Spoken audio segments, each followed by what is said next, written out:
بسم اللہ الرحمن الرحیم۔ السلام علیکم ناظرین۔ ایک ریاست میں ایک بوڑھے شخص کو روٹی چوری کرتے پکڑا گیا۔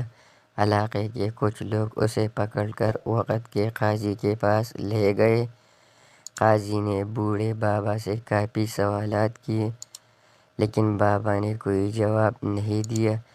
بالآخر قاضی نے فیصلہ یوں سنایا: بابا جی روٹی چوری کرنے کے جرم میں 1 درہم تندور کے مالک کو بطور جرمانہ ادا کرے گا۔ یہ سنتے ہی لوگوں نے فاتحانہ نعرے لگانے شروع کیے۔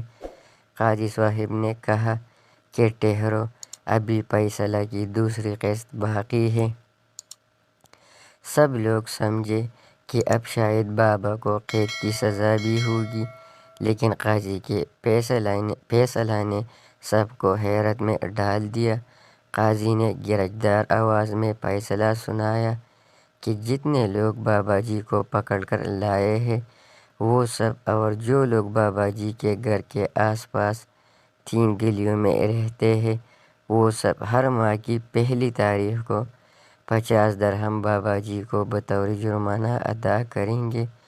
لوگوں نے اس کی وجہ پوچھی تو قاضی نے جواب دیا: نہ بابا کی عمر چوری کی ہے، نہ بابا پیشہ ور چور لگتے ہیں، کیونکہ اگر چور ہوتے تو اپنی صفائی اچھے انداز سے پیش کرتے، جیسا کہ چوروں کا دستور ہے۔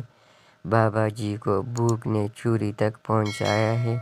اس کا سب سے بڑا سبب بابا کے پڑوسی ہیں، جنہوں نے کبھی بابا کی خبر نہ لی، اس لیے بابا ایک روٹی کے چور ہے، جبکہ بابا جی کا پورا محلہ انسانیت کا چور ہے۔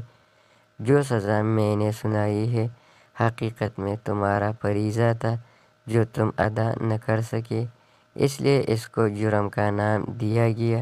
قاضی کے فیصلہ نے بابا جی کے آنکھوں سے آنسو نکال دیے، جبکہ تماش بینوں کی گردن جھکا دی۔